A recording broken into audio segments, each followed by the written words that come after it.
क्या हुआ, तू ठीक है? हाँ ठीक हूँ। क्या सोच रहा है तब से? कुछ नहीं। कुछ तो सोच ही रहा है, बोल। कुछ नहीं, खाना मंगवा लेते हैं। बता ना क्या हुआ, प्लीज। ऐसे ही कुछ नहीं, बस 21st बर्थडे है। दीदी भी 21 की थी जब उसने सुसाइड कर लिया था। तो बड़ी अजीब सी फीलिंग है यार कि इसके बाद की ज़िंदगी उसने देखी नहीं है। गिल्टी सी फीलिंग आ रही है जो मैं 21 का हो गया हूँ, कि एक्स्ट्रा ज़िंदगी जी रहा हूँ उससे। उसमें माँ का कॉल भी आया था, रो रही थी भाई वो। मेरे 21st बर्थडे पे वो रो रही है। क्या बोल, कुछ बोल भी नहीं पाया, क्या ही बोल लेता।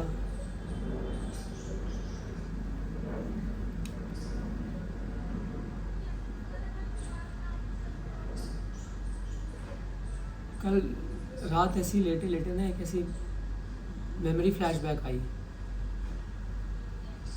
जब मैं जेई के लिए प्रिपेयर कर रहा था तो बहुत ज़्यादा सेल्फ डाउट, बहुत ज़्यादा फ्रस्ट्रेशन, बहुत कुछ ऐसे घेरे रहता था। हमेशा लगता था कि पता नहीं हो पाएगा नहीं हो पाएगा। तो एक दिन बहुत ज़्यादा फ्रस्ट्रेशन हो गई एंड ब्रेक डाउन ही हो गया and I was just crying crying crying. So she 3 years elder to me, सिर्फ 3 साल बड़ी। उसने गोद में लेटा लिया मुझे and she was just pamper कर रही थी वो मुझे। सर पे ऐसे सहला रही है कि बाबू कुछ नहीं हुआ, कुछ नहीं। मेरे घर में 4 लोग हैं, मेरी मम्मी, मेरे पापा, मेरी बड़ी बहन। कोई मुझे बाबू नहीं बोलता और ये मुझसे सिर्फ 3 साल बड़ी थी और ये मुझे बाबू बहुत चीज़ी लगता था भाई पहले। Now I just miss that बाबू। तो वैसे सहला रही थी एंड देन उसी की गोद में मैं सो गया, पूरा ड्रेन आउट, कुछ एनर्जी कुछ नहीं बच गई थी। जब मैं सुबह उठा, फ्रेश हुआ एंड देन पढ़ने बैठा तो देखा कि स्टडी टेबल पे एक नोट लिखा हुआ है। नोट पे है कि बाबू, I know your potential, what you are capable of, just don't give up and I am super proud of you, I am always there for you. नीचे ऐसे दीदी। दैट नोट ऐसा लगा कि उसने कुछ ऐसी जान सी फूंक दी है मेरे अंदर। मैं गया उसके कमरे में और वो सो रही थी। सुबह सुबह मैं जल्दी उठ जाता था। मैं इतना अंदर से सब भरा हुआ था कि ऐसा क्या कर दूँ अपनी बहन को कि उसको बस दिखा दूँ कि मैं कितना कितना ज़्यादा थैंकफुल हूँ उसके लिए। ऐसा लग रहा था उस मोमेंट के लिए ना वो बस 3 साल बड़ी नहीं, कुछ बहुत बड़ी बन गई है मेरे से। वो कुछ, हमारा एज गैप बहुत ज़्यादा है, मैच्योरिटी गैप बहुत ज़्यादा है। मैं भाग के गया उसके पास and then I just kissed her cheeks, उसके सोते सोते ही ऑब्वियसली, और मैं भाग के आ गया। एंड जब वो उठी तो उसके बाद मैं इस बारे में उससे जिक्र ही नहीं कर पाया, ऑकवर्डनेस की वजह से। मैं उसको ये बता ही नहीं पाया कि मैं कितना ज़्यादा थैंकफुल हूँ इस एक नोट के लिए। इसने कितनी हेल्प की है मेरी। अपनी सगी बहन से ऑकवर्ड था, मैं एम्बैरेस था। मेरी सगी बड़ी बहन जिसने बचपन में ना जाने कितनी बार मुझे नंगा देखा होगा, पर मैं ऑकवर्ड था।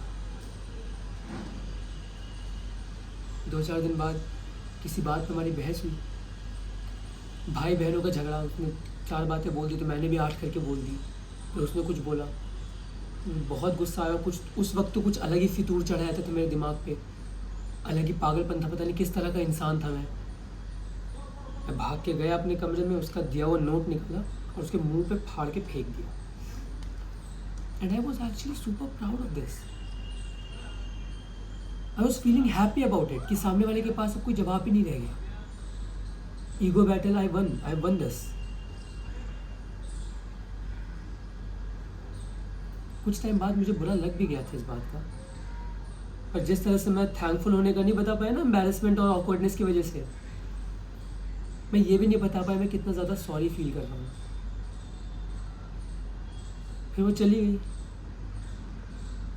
एंड मैं आज तक सॉरी नहीं बोल पाया उसे। सॉरी मेरे अंदर ही रह गया। क्या करूँ सॉरी का, कुछ समझ नहीं आता। But she did lie to me, right? Note में उसे लिखा था I will always be there for you. She is not. Where is she? Still remember she was just hanging there. Please let's just not talk about this. Please. पर कुछ अब खाने के लिए मंगवा लेते हैं यार प्लीज.